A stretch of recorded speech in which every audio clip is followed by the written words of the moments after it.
Now, the entire economic system is coming online, one state at a time, one business at a time, and it is happening right now.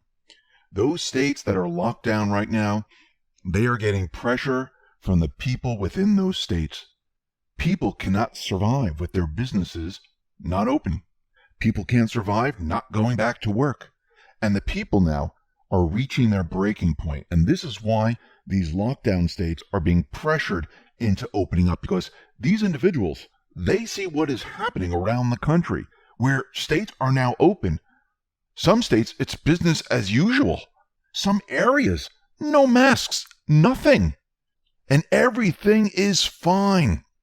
This whole entire event, these scare tactics, all falling apart now. People are waking up. People are starting to realize that it is now time to go back to work. First, we had Michigan, where the governor was pressured into opening up. We have New Jersey now, Governor Phil Murphy. He's saying that we're moving into stage 2, and they're reopening the state. Hair salons, barbershops can reopen on June 22nd. Now, why are they waiting so long? There is absolutely no reason. Right now, they did not give a date for gyms. Restaurant owners are asking for June 5th, but of course, what are they trying to do? They're trying to push this off. They don't want to open this up too quickly, not because of the virus, because they actually have their marching orders to keep everything shut down. And the people are continually pressuring them to open up. And as more and more businesses open up and more people go back to work, everything is going to start to reverse. It already started. The unemployment numbers are going to come down. GDP numbers are going to go back up. People are going to go back to the mall, and they're going to go back to shopping. People are going to go out and purchase homes. Actually, at this point, to purchase a car, to go and purchase a home, to go to college, the interest rate is close to zero. Is it exactly zero? No. But it is much lower than before the pandemic. Now people have the ability to do a lot more.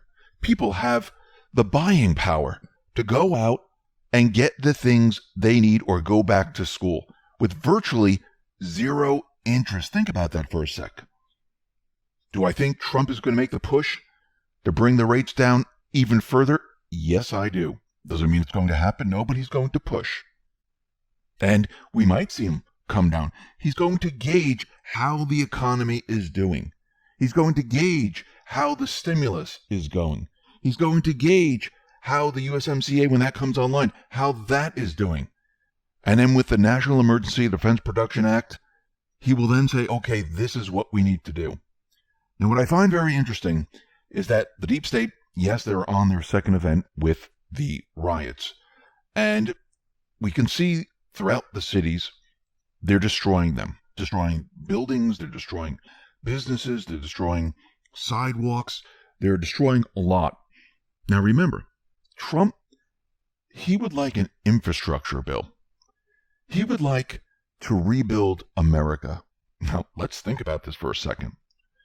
We have these individuals going around destroying America.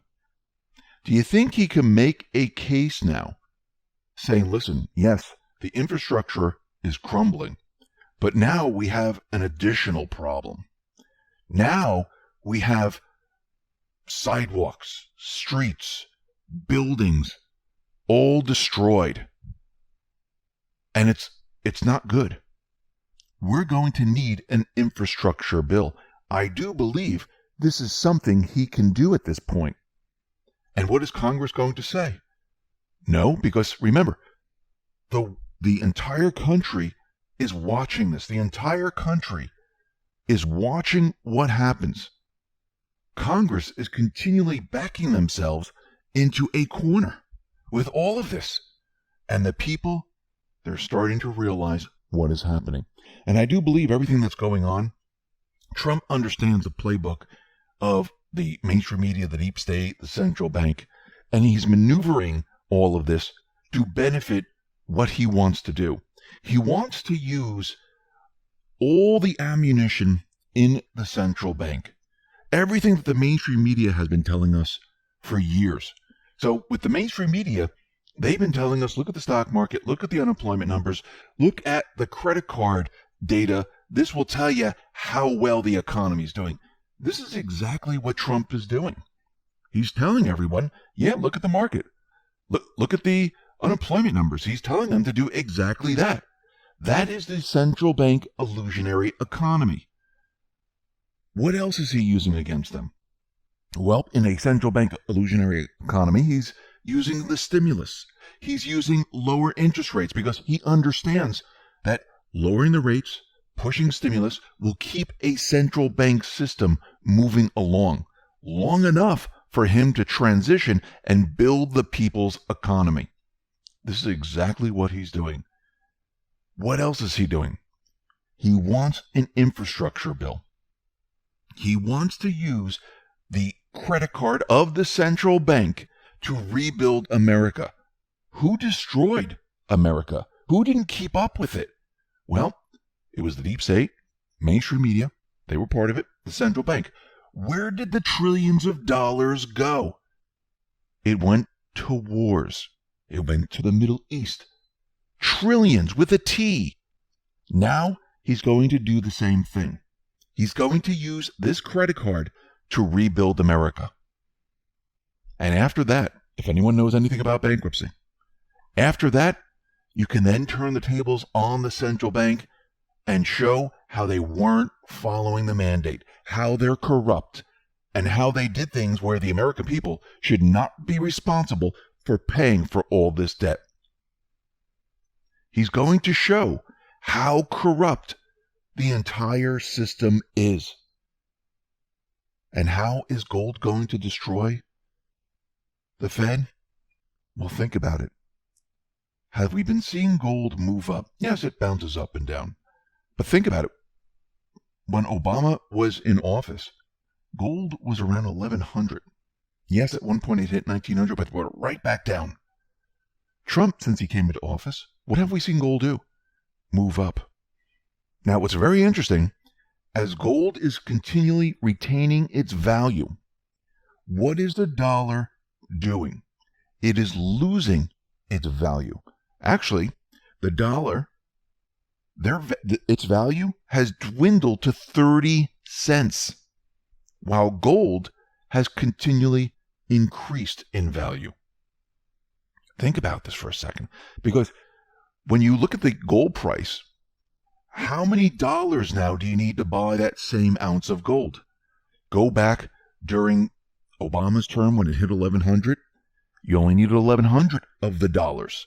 Now you need 1,700 and change of those same dollars. Now, of course, as we know, gold is manipulated. We know that they use paper contracts to keep the gold price down.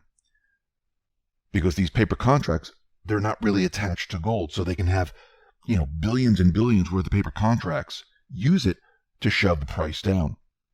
But if you're holding physical, it's retaining its value. And it has for, 5,000 years? So in the end, as the dollar, remember, the dollar is a Federal Reserve note. It's an instrument of debt. It's not a U.S. Treasury note. It's a Federal Reserve note with interest attached. And if you look at the $100 bill, the $100 bill is split in half. One side is the Federal Reserve note. The other side is the U.S. Treasury with gold, with we the people. And this shows us that they're getting ready to make this transition from a fiat system. That's actually what gold is going to destroy. It's going to destroy the fiat system that we're in right now. Because the central bankers, they took us off of the gold standard and they put us on a complete fiat system. Gold is going to return us to sound money. Now, do I mean that every single dollar is going to be convertible? No. I do believe they're going to use gold as a base to build confidence in the new system. Because we're going to be transitioning out of the Federal Reserve, just like we transitioned from a gold standard back in the 70s into the petrodollar system. We came off the confidence builder and we moved on to an unknown system, which was the petrodollar. When we transferred from one system to another, what happened? The dollar lost value very, very quickly. Why?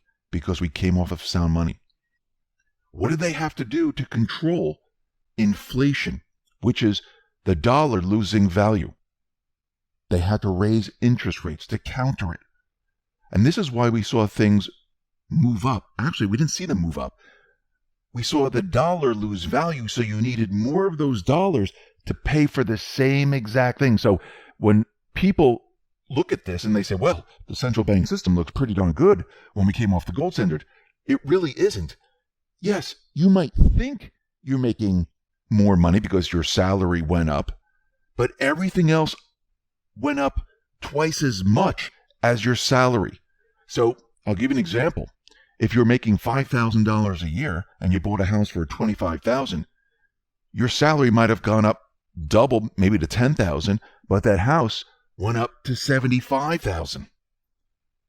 And that kept on moving up. Actually, the dollar kept on losing value, and the products, the homes, everything else, they've become out of reach. So this is why they had to bring in credit cards to make up the difference. This is why they had to bring in longer loan terms. This is why you needed an additional person working.